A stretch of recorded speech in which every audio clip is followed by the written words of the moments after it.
Guys, ano naman DK Studio Resin. Ito naman ay Snakeman Loopy guys. Snakeman Loopy. Simple lang siya guys, simple lang. Sabihin ko kung saan ako pinaka nahirapan yung paglagay ng mga effects na yan guys, yung kulay puti dito sa braso. Ang hirap ilagay pero hindi naman tayo ganong baguhan na sa pagre-resin kaya naikabit pa rin natin ng maayos guys. Okay, bago natin i-flex ng maayos yung gear, Loopy Snakeman na DK Studio. Ayan ang kanyang card, authentic card. Okay, flex muna natin yung kanyang art box. Art box, simple lang. Simple lang yung kanyang art box. Yan, Snakeman DK Studio. Siyempre may art box. May art box siya. Ay, art box. Meron siyang brown box. Okay. Okay, dito man tayo sa card. Card nito, guys. Authentic to, guys. Basta galing sa resin, matic yan. Authentic yan. Yan, DK Studio number 79. Tapos may alt na braso siya. May extra braso. Ayan. Kaya nakatayo yan, guys. Magnetic kasi yan. Ayan. Magnetic, oh. Kulit, no? Tapos syempre yung ating resin guys.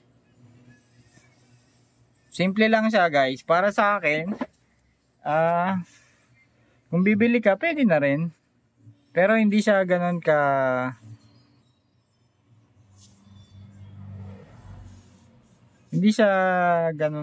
laki. Sakto lang. Yung tipong simple lang siya. Maganda siya guys. Pero para sa akin, simple lang siya. Ayan yung kanyang side view.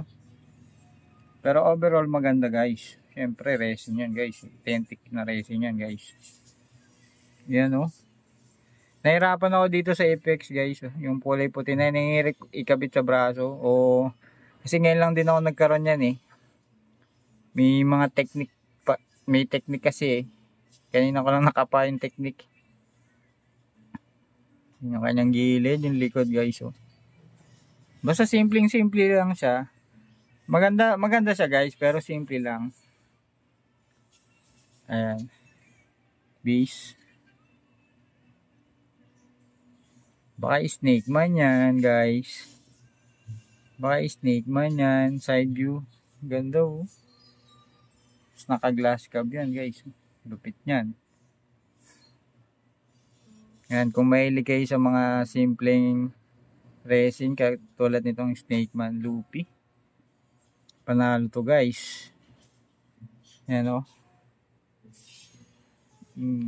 Kulit niya no. Ayan, lapit pa natin. Ganda ng quality na resin guys no. Yun nga lang, lapitin sa issue.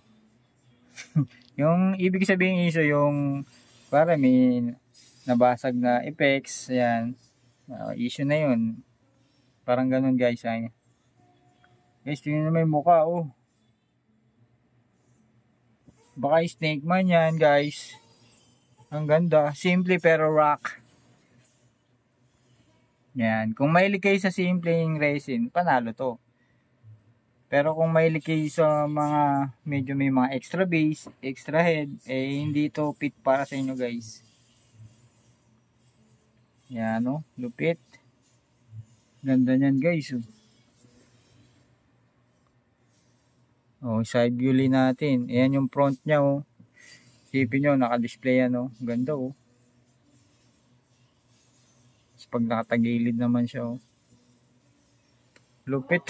Ganda guys oh. Lupit no. Okay, yan lang guys. Abang-abang lang kayo kasi pag may mga dumating na resin di magko-quick review na lang ulit tayo. Para pag gusto nyo bumili ng gantong resin, ayan o, may idea na kayo. Tutuloy ba ako sa resin na yun?